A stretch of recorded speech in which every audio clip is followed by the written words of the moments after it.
Bismillahirrahmanirrahim. Assalamualaikum warahmatullahi wabarakatuh. Selamat pagi semuanya. Salam sejahtera bagi kita semua. Alhamdulillah pada hari ini kita bisa berkumpul dalam rangka untuk membahas materi tentang motor listrik.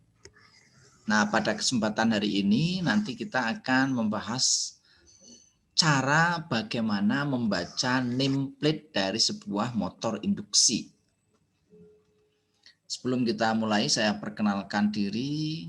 Nama saya Muhammad Ali. Ini tempat tanggal lahir, alamat, pekerjaan, dan juga untuk kontaknya.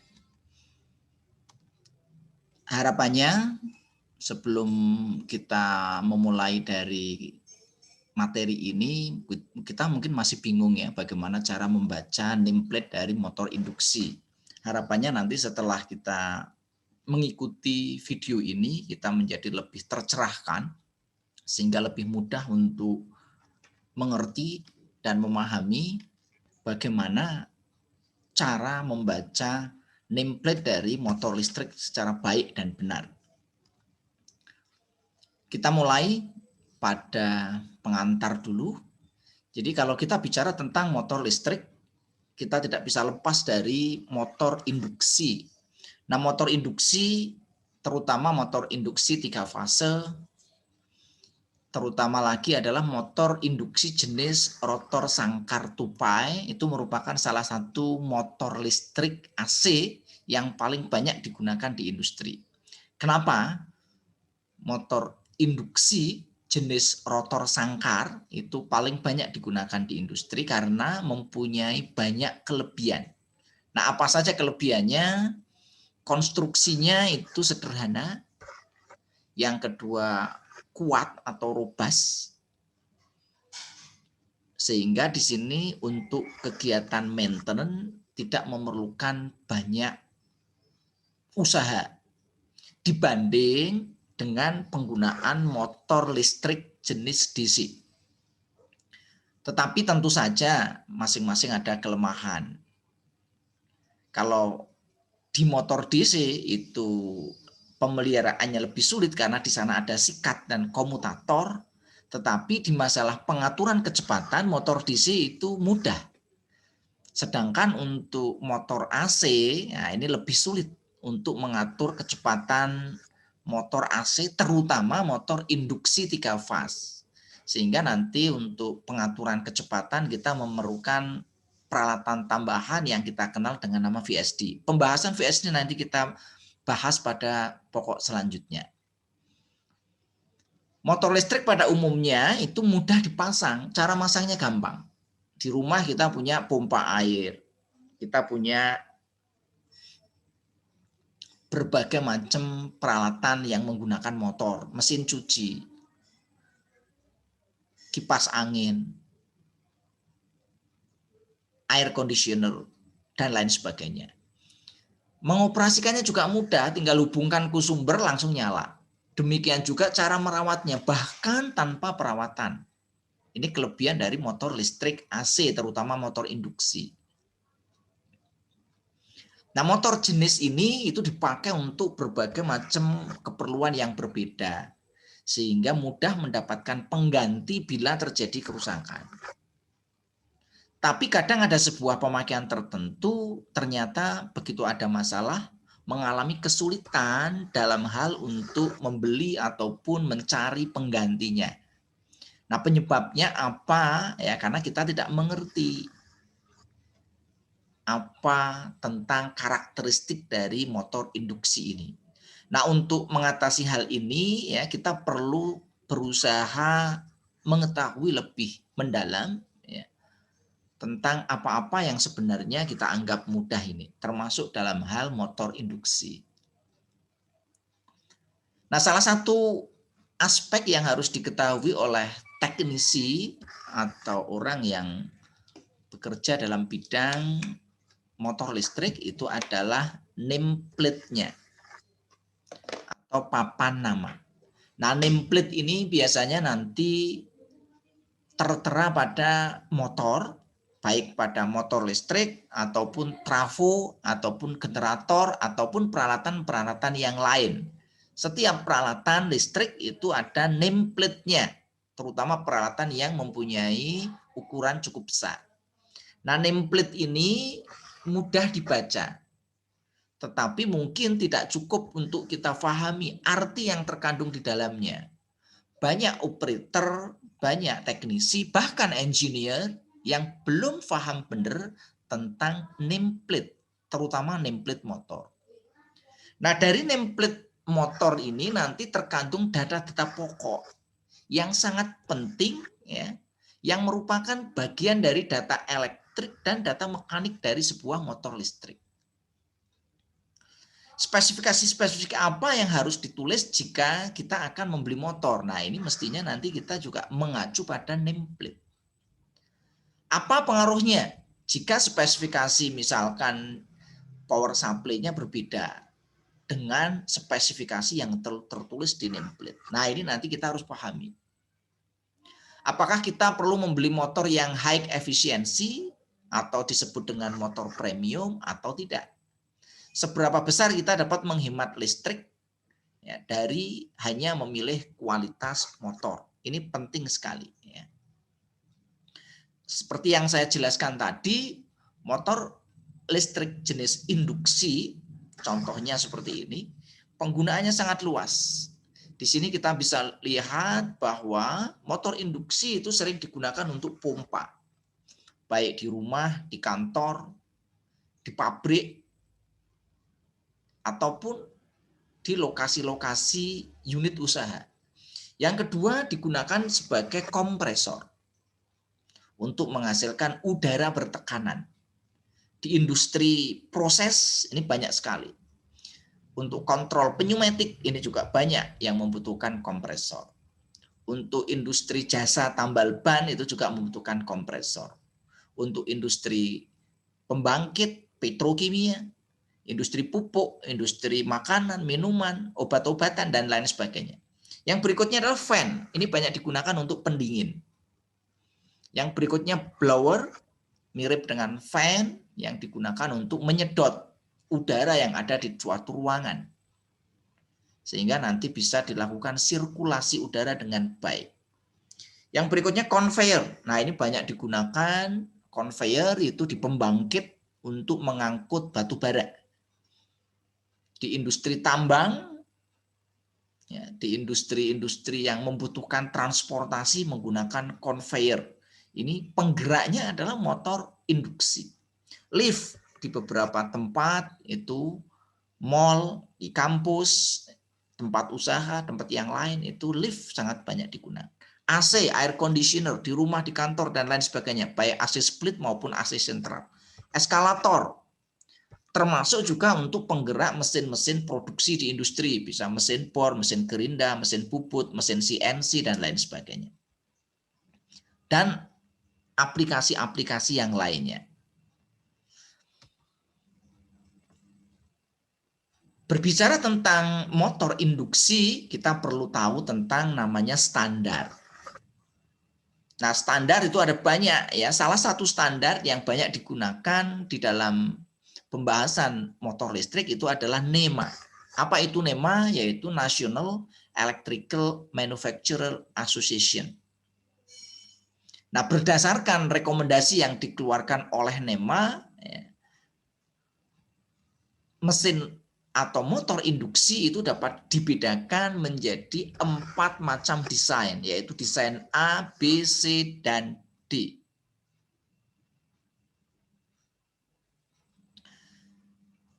Nameplate suatu motor induksi itu memuat data-data spesifikasi mekanis dan elektris. Nah, data ini penting ya pada saat nanti kita akan melakukan penggantian motor dengan merek lain atau dengan spesifikasi yang lain. Nah, mengganti motor ini tujuannya apa? Mencari merek yang berbeda yang lebih baik kualitasnya. Mencari yang lebih efisien. Mencari motor dengan harga yang lebih murah. Mencari motor dengan power yang lebih kecil atau lebih besar tanpa merubah dengan pondasi yang ada. Nah, oleh karena itu nanti kita kenal dengan istilah standar motor. Apa itu standar? Standar itu sebenarnya adalah perjanjian, kesepakatan antara siapa? Antara pembuat atau pabrikan, pembeli, dan pemakai. Tentang apa yang distandarkan, yaitu yang pertama ukurannya, yang kedua spesifikasinya, spesifikasi kaitannya dengan mekanis, spesifikasi elektrik yang harus ditaati bersama dan menjamin kompetisi yang sehat di antara para pembuat. Tujuannya untuk apa? Yaitu untuk menjamin pemakai bahwa produk yang dibeli telah memenuhi kualitas dan spesifikasi standar dan diikuti oleh ya, pabrikan yang ada. Ini fungsi dari standar. Motor listrik di industri itu dibuat oleh pabrik, dipasarkan oleh vendor, dan dikelola oleh pengguna. Penggunanya siapa? Ada engineer, ada teknisi, dan ada operator. Kalau di industri itu ada engineer yang merencanakan tentang proses yang ada di industri, ada teknisi yang memelihara, dan operator yang mengoperasikan. Agar para pengelola motor listrik, vendor, dan juga pabrikan ya, mudah untuk memilih dan pembuat mudah untuk membuat, maka perlu dibuat standar dengan tujuan agar pihak-pihak terkait dapat menggunakan komunikasi yang sama. Nah, permasalahannya di dunia ini ada banyak standar, tidak cuma satu. Beberapa standar itu ada GIS Jepang, IEC Eropa, NEMA Amerika, ya, ada juga nanti ada standar-standar yang lain. Kalau di Indonesia ada SNI, di Jerman itu ada DIN, di Inggris itu ada British Standard, dan lain sebagainya. Nah, standar-standar ini nanti akan menimbulkan masalah. Contoh ini kan kalau kita bicara motor listrik yang paling populer itu NEMA. Nah, NEMA itu Amerika. Sehingga nanti begitu kita menggunakan standar NEMA, maka akan muncul berbagai macam masalah. Kaitannya dengan apa? Tegangan. Di Indonesia dan di Amerika itu tegangannya berbeda. Yang kedua muncul masalah tentang frekuensi dan berujung pada masalah putaran motor. Sehingga masalah-masalah ini perlu ada kesepakatan bagaimana nanti menanganinya. Nah, di sini kita akan merujuk pada beberapa standar yang banyak digunakan untuk motor listrik. Di antaranya nanti ada NEMA, ada NEC, ada GIS, dan ada IEC. Nah, khusus motor nanti kita membahas tentang NEMA dan IEC. Di Indonesia kita paling lebih condong menggunakan IEC. Tetapi perusahaan-perusahaan untuk pabrikan motor listrik kadang menggunakan NEMA atau NEC atau bahkan GIS. Sehingga nanti kita perlu untuk bagaimana cara melakukan konversi dari standar satu ke standar yang lain. Mengenal standar itu sangat penting agar kita tidak membuat kesalahan fatal ya yang akan mengakibatkan kerusakan atau kerugian. Nah, contoh kesalahan yang berkaitan dengan motor listrik apa? Misalkan di sini. Motor pengganti yang dibeli tidak cocok dengan lubang baut pondasi. Nah, ini sehingga nggak bisa dipasang. Atau ketinggian porosnya tidak sama.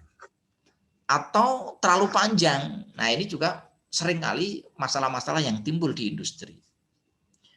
Masalah yang kedua kaitannya dengan proteksi.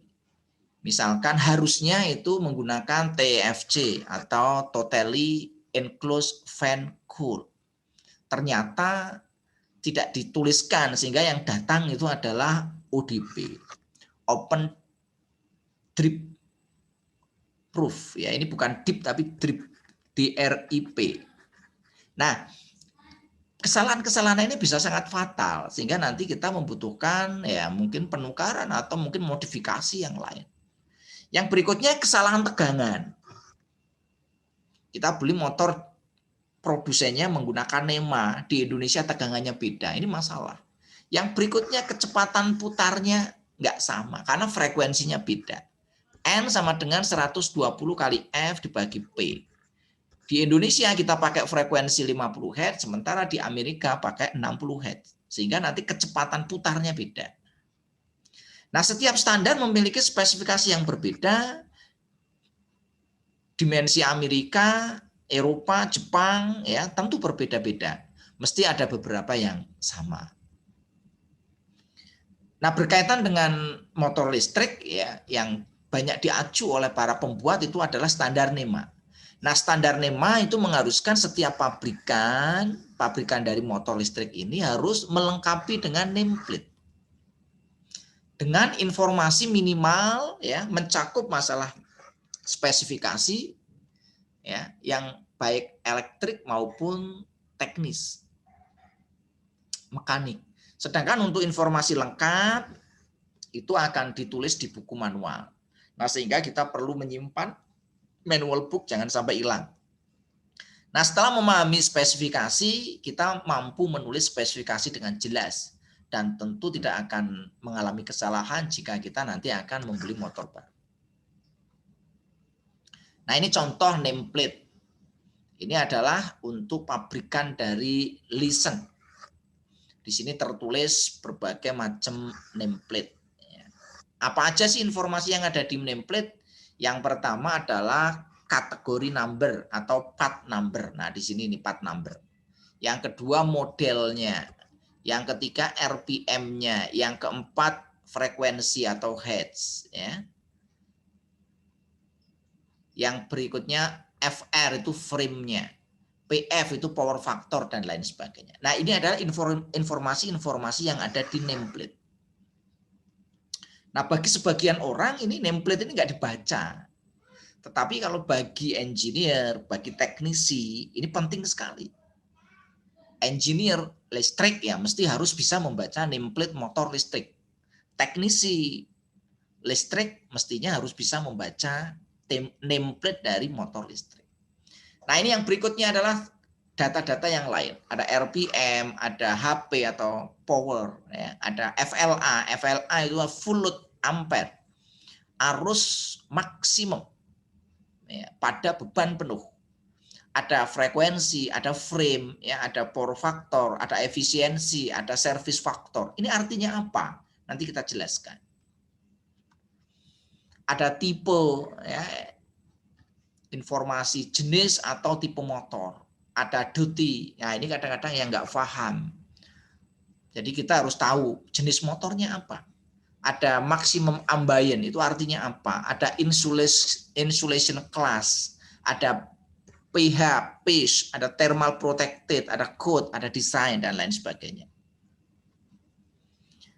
Nah, sekarang mari kita bahas satu persatu informasi yang ada di nameplate. Yang pertama di dalam nameplate itu ada apa? Yaitu yang pertama data pabrikan. Data pabrikan itu minimal ada 3, yaitu nomor katalog, model motor, dan tipe motornya. Nah, ini harus kita pahami supaya nanti kita kalau membeli motor ya cukup aja sebut nomor katalognya. Nanti otomatis nanti akan jelas spesifikasi yang lain. Yang kedua adalah data elektriknya. Nah, data elektriknya nanti kaitannya dengan fasenya, kW atau HP-nya, frekuensinya, putarannya, tegangannya, arus maksimumnya pada saat beban penuh, faktor daya, dan lain sebagainya. Ini adalah data-data elektrik.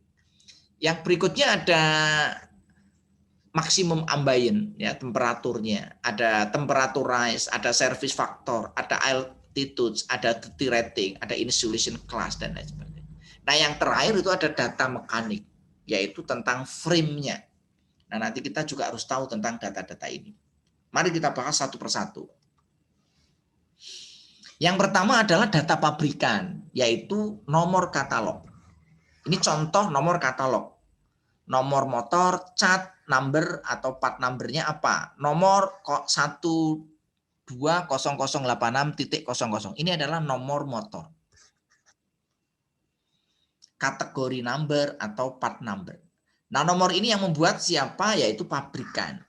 Tergantung, masing-masing pabrikan punya kode part number sendiri. Untuk merek Lisen, untuk Teko, untuk Siemens, untuk ABB, untuk merek-merek yang lain mesti berbeda.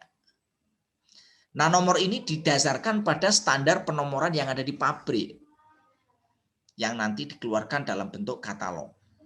Nah, fungsinya untuk apa nomor ini? Yaitu memudahkan pencarian data di database atau katalognya. Nah, nomor ini sebenarnya mewakili apa? Mewakili dari spesifikasi motor. Sehingga jika nanti kita akan memesan motor, tidak perlu menulis spesifikasi secara lengkap. Tetapi cukup kita dapat menulis kategori number atau part number. Sehingga nanti di bagian warehouse itu lebih memudahkan. Karena part number itu akan sama. Kalau nama kadang-kadang namanya sama tapi mungkin bisa beda.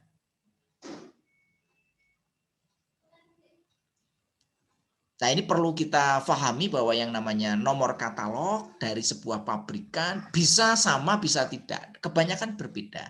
Sehingga nanti kita harus hati-hati jika nanti kita akan mengganti motor dengan merek yang lain. Sehingga nanti kita harus tahu spesifikasinya nanti seperti apa. Yang kedua adalah model motor. Ini contoh model motornya seperti ini. Nah, model motor ditulis dalam bentuk kumpulan angka dan huruf. Di sini ada C, ada 145T, ya itu adalah kumpulan angka dan huruf. Nomor ini dibuat oleh pabrikan dengan menggunakan standar mereka. Tujuannya untuk apa? Memudahkan komunikasi antara teknisi dengan pabrikan atau pembeli. Sehingga nanti mudah. Kita nyebut aja modelnya apa.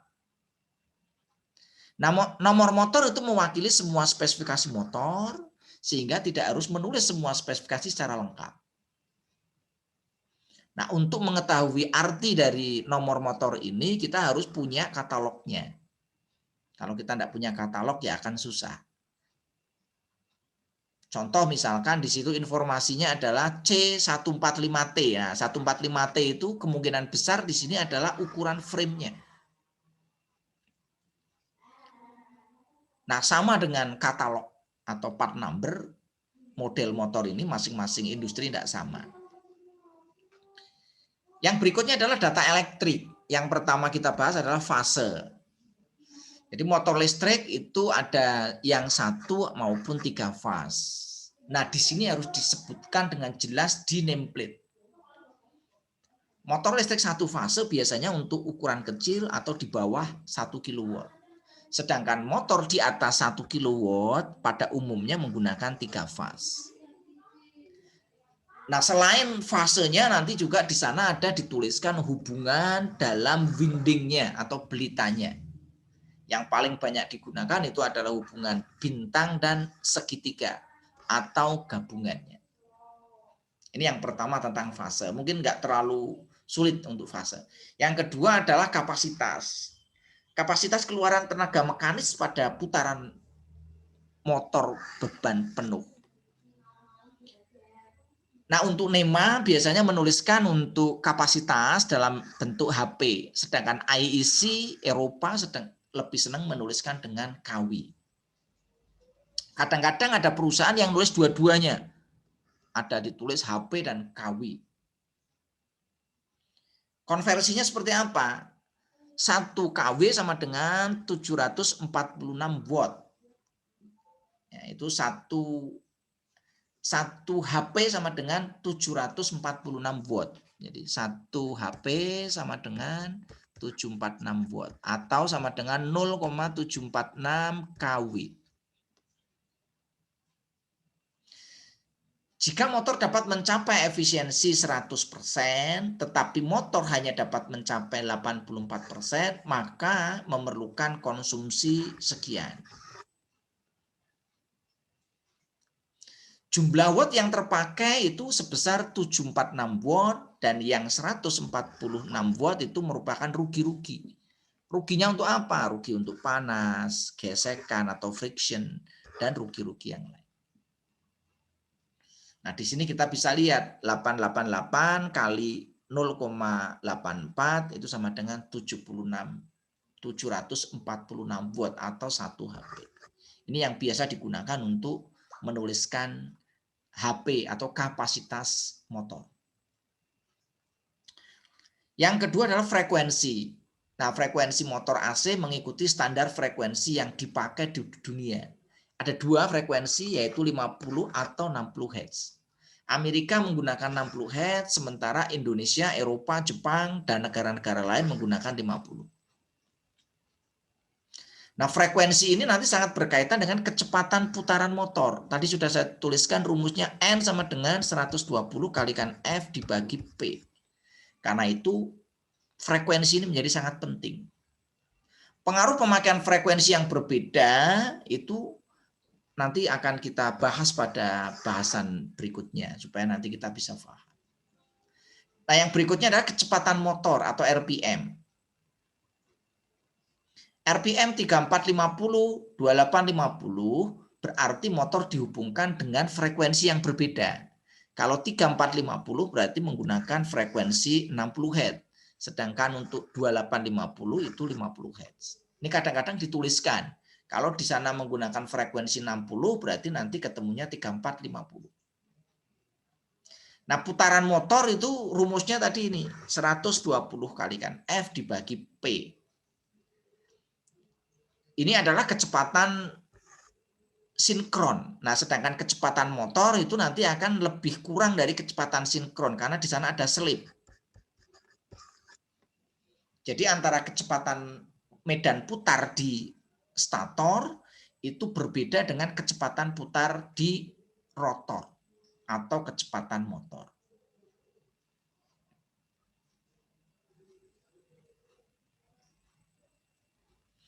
Jadi mesti yang tertulis di nameplate itu misalkan 3600 RPM, ini yang untuk kecepatan sinkronnya. Jika nanti dipasang di frekuensi yang berbeda, maka ya kecepatannya nanti akan berbeda. Nah, ini adalah tabel untuk kecepatan motor. Jadi misalkan di sini untuk jumlah kutubnya 2, 4, 6, 8, 10. Kita bisa lihat di sini. Kecepatan motornya berapa kalau frekuensi 60 Hz. Ini kecepatannya di sini. Ini kecepatan sinkronnya. Kalau 60 tadi rumusnya adalah kan N sama dengan 120 kalikan F dibagi P. Nah, sedangkan apabila kita menggunakan frekuensi 50 Hz, kecepatan sinkronnya ini. Dan kecepatan motornya itu mengikuti yang ada di sini.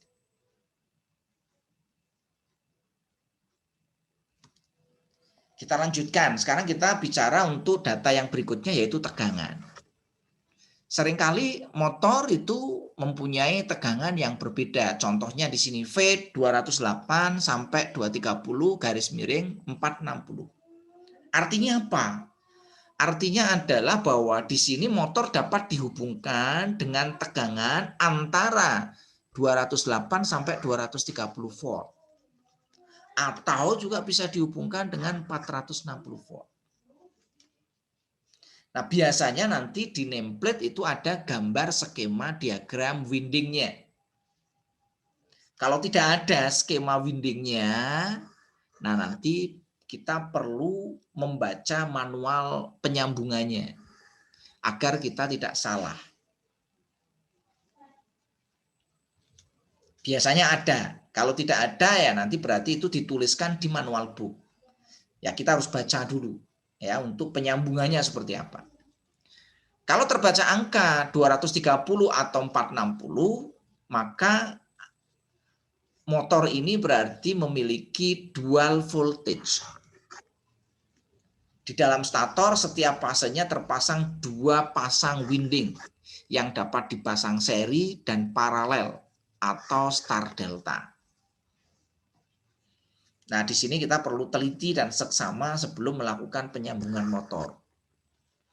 Pastikan bahwa susunan windingnya itu telah diketahui dengan baik dan benar. NEMA memperbolehkan motor dipasang pada tegangan lebih rendah, 10% di bawah maupun di atasnya dari tegangan yang tertulis di motor. Contoh, misalkan di sini tegangan tertulis di motor 230, maka 10%-nya adalah 23 volt. Sehingga di sini paling rendah itu 207, paling tinggi 253. Ini untuk tegangan yang diberikan kepada motor. Nah, pengaruhnya apa untuk tegangan di sini? Ya. Pengaruhnya nanti di sini ya, tegangan nominal sistemnya di sini, ini tegangan nameplate-nya. Nah, sehingga nanti kita bisa tahu untuk tegangan yang diberikan kepada motor. Nah, jika tegangan suplai berbeda dengan yang ada di nameplate, NEMA memberikan pedoman bahwa karakteristik motor itu nanti akan berubah. Apanya yang berubah? Yang pertama kaitannya dengan ini, kalau tegangannya dibuat 90% atau 110%, maka akan terjadi perubahan pada apa? Pada slip, pada efisiensi, pada faktor daya, pada arus, pada temperatur, pada torsi awal, dan pada arus startingnya. Kalau tegangannya lebih rendah, slipnya naik, efisiensinya turun, faktor dayanya turun, arusnya naik, temperaturnya naik, torsi awalnya turun, arus startingnya turun. Demikian juga kalau nanti tegangannya lebih tinggi, nanti ini seperti ini. Sehingga nanti harus dipahami di sini. Misal motor 230 volt, RPM-nya sekian, power faktornya sekian, ya datanya. Kalau nanti kita tegangannya itu 10% di bawah rated, berarti kalau tadi 230 dikurangi 23 berarti 207. Maka slipnya bertambah 23%. Misalkan kalau dari slipnya tadinya 50, ya nanti akan menjadi 23% kali 50, menjadi 62 RPM. Artinya putaran motor nanti akan turun dari 1450 menjadi 1438 RPM. Yang kedua, efisiensinya berkurang 2%. Faktor dayanya berkurang 3%, arusnya menjadi naik 11%, panasnya nambah 7%, torsi awalnya turun 19%, arus startingnya turun 10%. Ini akibat dari pemberian tegangan di bawah standar motor. Nah, kita bisa melihat di sini ya, perubahan performansi motor akibat dari variasi tegangan. Kita bisa lihat ya. Jadi kita bisa lihat ada beberapa grafik. Yang pertama torsinya di sini. Yang kedua arusnya. Yang ketiga power faktornya. Yang ketiga efisiensinya. Nah, di sini ada beberapa ya perubahan ya dari performansi motor. Yang berikutnya adalah arus beban penuh atau FLA, full load ampere atau full load current.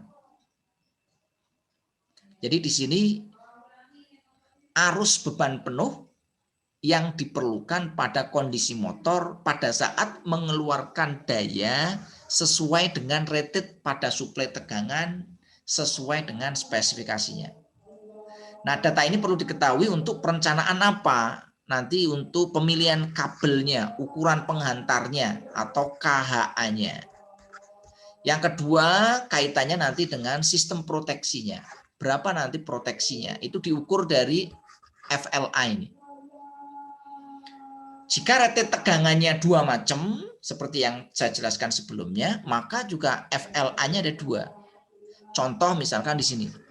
115 230, maka di sini FLA-nya juga ada dua. Jika tegangan yang tersedia lebih rendah atau lebih tinggi dari rated, maka arusnya juga berpengaruh, mengikuti dari real tegangannya. Nah, nilai dari arus ini menggambarkan dari apa? Menggambarkan dari beban motornya. Semakin besar beban motornya, maka nilai arusnya semakin tinggi.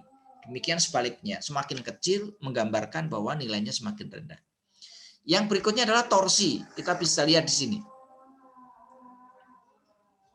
Jadi torsi atau gaya atau force itu adalah kekuatan putar atau gaya putar yang digunakan oleh poros untuk memikul beban mekanis. Nah, umumnya torsi diukur dalam satuan kgm, kilogram meter, atau inch pounds. Nah, ada beberapa torsi. Yang pertama adalah starting torsi atau torsi awal. Nah, torsi yang dihasilkan oleh motor untuk memutar dari keadaan diam dan berakselerasi, berubah kecepatannya. Ini namanya torsi awal. Biasanya lebih besar dari torsi pada kondisi sudah berjalan normal. Nah, ini bergantung pada desain motornya. Nanti ada desain motor A, ada B, ada C, ada D. Masing-masing mempunyai karakteristik yang berbeda terkait nanti dengan torsi awalnya ini.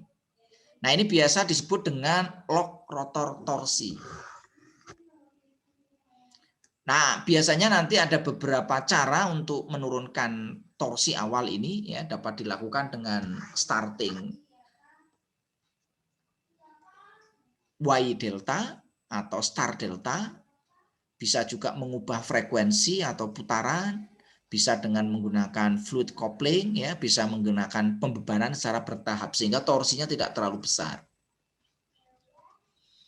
Yang berikutnya adalah full load torsi, jadi torsi pada beban penuh, pada putaran penuh, ya, pada kapasitas HP rated-nya. Yang berikutnya ada breakdown torsi, ya.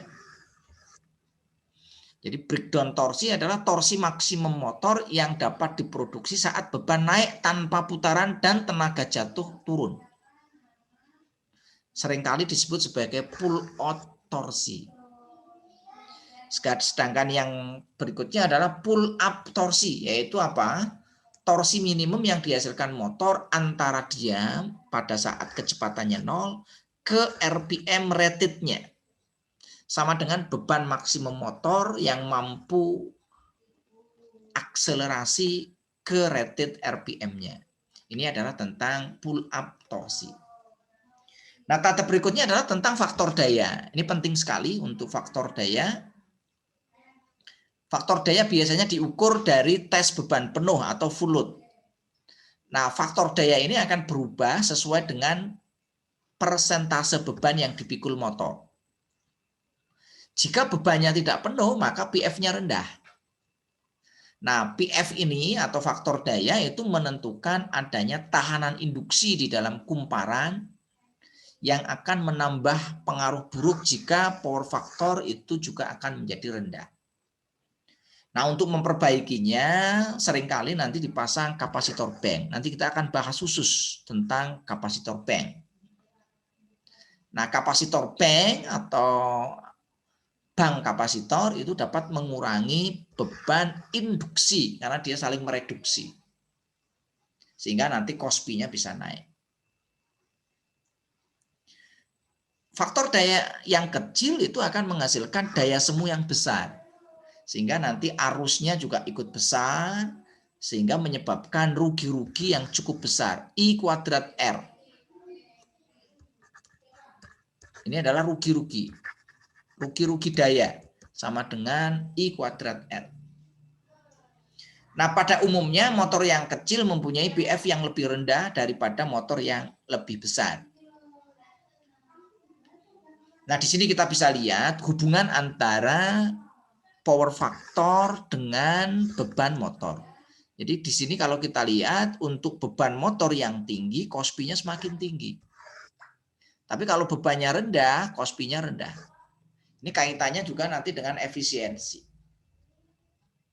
Jadi PF yang rendah ya pemborosan. Karena nanti akan muncul banyak panas atau rugi-rugi. Sehingga motor sebaiknya dibebani minimal 80% sampai 100%.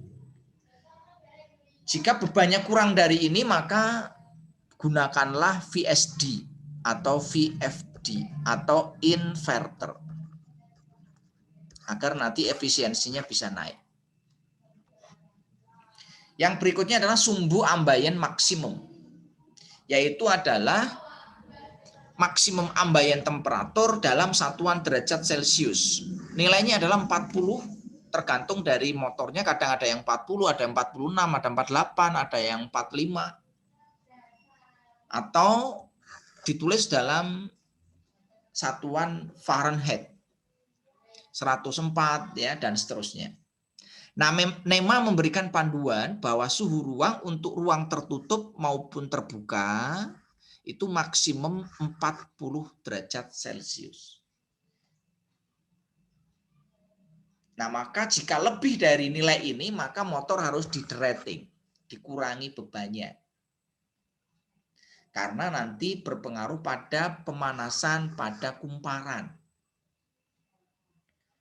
Jika bebannya tidak diturunkan, maka belitannya nanti akan panas, sehingga akan terjadi overheating. Akibatnya umur motor akan berkurang. Nah, untuk mencegah ini ya, ventilasi sirkulasi udara itu perlu diperhatikan dan mencegah agar apa? Sinar matahari langsung atau sumber panas tidak langsung mengenai motor. Sehingga motor perlu diberi peneduh sehingga tidak terkena matahari secara langsung. Nah, ini contoh. Ini perlu ada seperti ini ya, misalkan ini motor dipasang di sini. Motor dipasang rigid mounting surface ya. Perhatikan juga nanti altitude-nya ya, tidak lebih dari altitude ketinggian dari laut. Ketinggian dari air laut tidak lebih dari 3.300 kaki. Nah, di sini kita perlu memahami ya berkaitan dengan suhu ambient maksimum. Yang berikutnya adalah kenaikan atau temperature kenaikan suhu. Jadi di nameplate itu misalkan tertulis 70 derajat Celcius. Artinya apa? Bahwa motor tersebut windingnya dapat mengalami kenaikan temperatur sebesar 70 derajat Celcius dengan kondisi aman. Nah, kenaikan ini diakibatkan oleh apa? Arus listrik yang mengalir pada belitan. Oleh karena itu di motor suhu nanti harus dimonitor ya. Jika diukur lebih dari 70 derajat Celcius harus diinvestigasi apa itu penyebabnya. Nah, biasanya nanti pabrik akan memberikan nilai 10 derajat Celcius untuk keamanan. Nah, temperatur winding itu ditentukan oleh apa? Temperatur ruang plus beban. Temperatur ruang itu kalau di Indonesia ya sekitar 28 sampai 33. Bahkan di beberapa tempat ada yang 35. Yang berikutnya ada kenaikannya tadi berapa?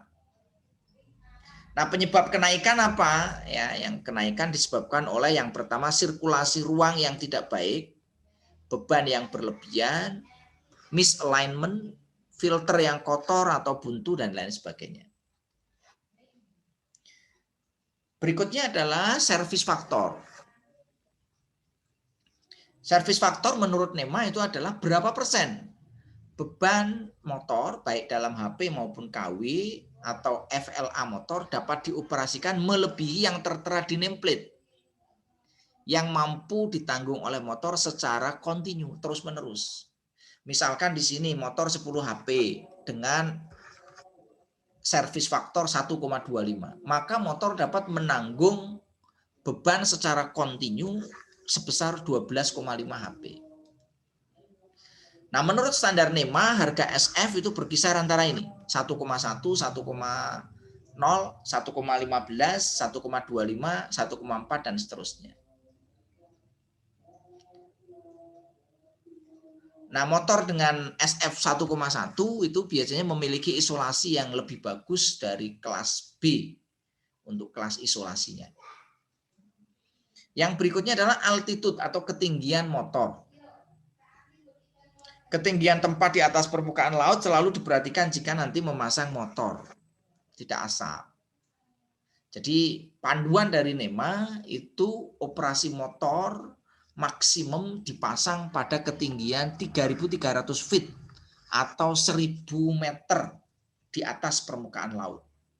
Jika lebih dari 1.000 meter, maka harus dilakukan derating atau penurunan kapasitas.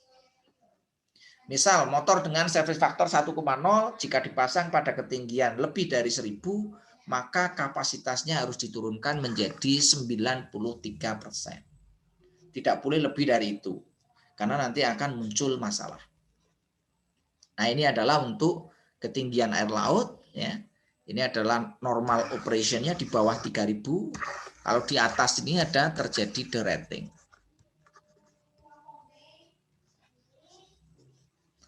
Nah, di sini kita bisa lihat berapa nilai deratingnya, ya. Ini rekomendasi dari NEMA. Antara sekian, deratingnya sekian. Antara sekian, deratingnya turun lagi. Semakin tinggi, semakin turun. Nah, semakin tinggi di atas sekian, ya nanti ya bisa menghubungi pabrikan motornya supaya nanti datanya akurat. Yang berikutnya, informasi di nameplate itu ada duty cycle. Nah, di sini IEC membagi duty cycle menjadi 8, ya, mulai dari S1 sampai S8. Apa itu S1? Yaitu continuous duty. Motor dapat dioperasikan dengan beban penuh dan mencapai temperatur equilibriumnya, ya, dengan terus-menerus. Sedangkan yang kedua adalah short time duty.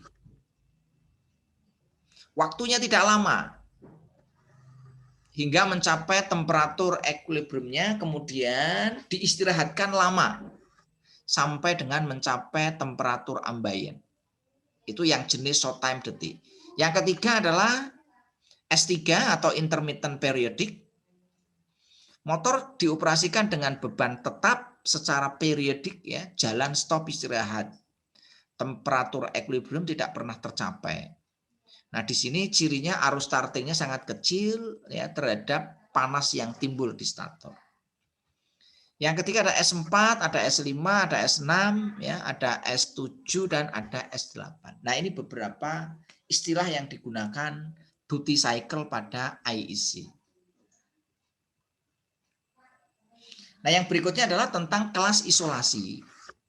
Jadi NEMA dan IEC membagi kelas isolasi yang sama.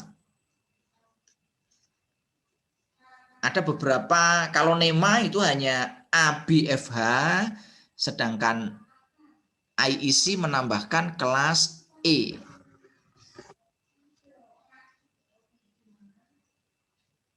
Nah, maksud dari kelas isolasi itu apa? Kelas isolasi mempunyai makna bahwa kumparan pada motor, baik di stator maupun rotor, itu dapat tahan pada temperatur tersebut secara kontinu tanpa menurunkan ratingnya.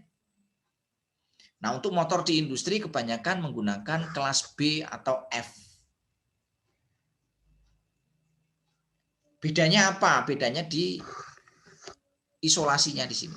Kalau kelas A itu menggunakan kapas, sutra, dan kertas. Kalau kelas B itu menggunakan mika, fiberglass, dan asbestos. Sama dengan kelas F. Sedangkan untuk kelas H itu mika, fiberglass, silikon, binder. Nah, ini tabel untuk temperatur berbagai macam kelas. Jadi kalau kelas isolasi A dengan servis faktor 1.0 itu suhunya 60. Tapi kalau 115 70. Kelas E hanya ada 1 yaitu 75. Kelas B itu 80 sama kecuali untuk ini 90. Kelas F 100, kelas E 125. Yang berikutnya adalah frame. Nah, ini penting. Frame menggambarkan ukuran fisik dari motor, ya. Antara lain apa yang digambarkan yaitu tinggi shaft, jarak baut, diameter shaft, panjang shaft, tinggi maupun panjang motor. Nah, frame di sini mengikuti standarnya NEMA dan IEC. Nah, frame dapat dikonversi satu terhadap yang lain, walaupun tidak selalu sama persis. Makin besar motor, makin besar pula perbedaan ukurannya. Nah, biasanya untuk kode frame itu terdiri dari huruf, angka, dan huruf. Contohnya ini, EF145T. Terdiri dari 2 digit, ya, untuk motor kecil, terdiri dari 3 digit untuk motor yang lebih besar. Di sini ada huruf depan atau prefix dan huruf belakang atau sufiks. Nah, kita lihat di sini. Nah, untuk kaitannya dengan duty cycle, tadi ada menurut IEC ada 8, kalau NEMA hanya membagi menjadi 3 duty cycle, yaitu yang pertama itu continuous, terus menerus, yang kedua itu ini continuous, yang kedua itu intermittent, kerja berhenti, kerja lagi, berhenti lagi. Yang ketiga spesial, pemakaian dengan mencantumkan waktu tertentu, misalkan berapa menit ya. 5 menit, 15, 30, 60, dan lain sebagainya. Contohnya misalkan penggunaan untuk ini, motor untuk buka tutup pagar itu kan hanya berapa detik ya atau berapa menit. Dan lain sebagainya. Nah, yang berikutnya kita akan mengenal frame motor ya. Nah, ketika kita mengidentifikasi motor listrik ya, setelah mengetahui HP-nya atau daya putarannya sudah kita ketahui, selanjutnya perlu diketahui frame-nya. Frame atau rangka motor itu merupakan dimensi fisik motor yang dibuat standar agar pemakai mudah untuk memasangnya. Nah, dengan standar tertentu, pembuat dan pemakai mudah menjual dan memilih motor sesuai dengan kebutuhannya. Nah, kebanyakan motor listrik di sini itu menggunakan standar NEMA dan IEC. Nah, sebelum ada standar ini ya, masing-masing pabrikan membuat motor dengan ukuran frame yang berbeda meskipun dayanya sama. Nah, ini menimbulkan masalah. Sehingga ada kesepakatan dari masing-masing pabrikan untuk membuat standar yang dapat melakukan interchangeable ya atau pertukaran frame ya meski berbeda pabrikan. Nah, ada beberapa masa penggunaan ukuran frame yang dimulai dari tahun 52, motor listrik menggunakan tanda U setelah nomor frame. Contohnya ini, 254U. Pada tahun 64 itu tanda U diubah menjadi tanda T karena adanya perubahan teknologi sehingga ukuran motor menjadi lebih kecil. Contohnya di sini, 254T tidak pakai lagi U.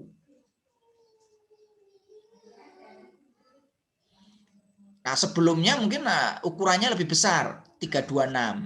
Sekarang berubah menjadi 254. Nah, setelah tahun 52 itu dibuat dengan frame kodenya U. Ukuran shaft tetap sama yaitu 1,625 in. Nah, setelah tahun 64 kembali lagi menggunakan kode T lagi. Nah, ini perubahan untuk kode motor ya, frame-nya. Nah, saat ini untuk meningkatkan efisiensi produksi dan ekonomis, banyak pabrikan membuat motor dengan casing tetapi dapat untuk dua macam frame, contoh 254T dan 256T. Nah, di sini perbedaannya di sini. Ini untuk bautnya, ini untuk panjangnya, ini untuk diameter dan lain sebagainya. Ini perbedaan masing-masing frame. Nah, bedanya antara 254T dan 256T apa? Kita bisa lihat. Tinggi shaft dari dasar itu 254 sebesar ini, kalau 256 seperti ini. Yang berikutnya jarak baut ke kiri ke kanan. Yang ketiga jarak baut depan belakang. Dan yang terakhir jarak baut depan ke shaft. Ini adalah beberapa ukuran frame-nya. Nah, frame dinyatakan dengan angka atau nomor berupa angka yang disertai dengan huruf. Nomor frame tidak menunjukkan karakteristik listrik ya. Misal HP-nya, KW-nya, voltage dan lain sebagainya. Biasanya semakin besar nomor itu menunjukkan ukuran fisik dari kapasitas dayanya. Nah, NEMA frame umumnya langsung berhubungan dengan pemasangan pada base plate dan ukuran poros serta tidak terhubung dengan bearing.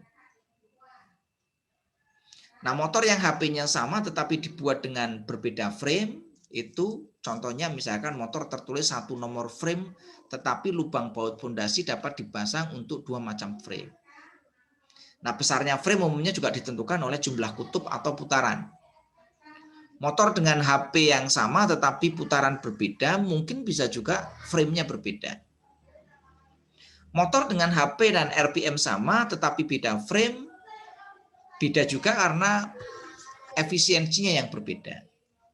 Nah, sekarang ini banyak negara yang mengharuskan pabrikan motor untuk membuat motor premium dengan efisiensi yang tinggi untuk meningkatkan efisiensi dari penggunaan listrik. Ini contoh ya, motor yang menggunakan frame yang berbeda.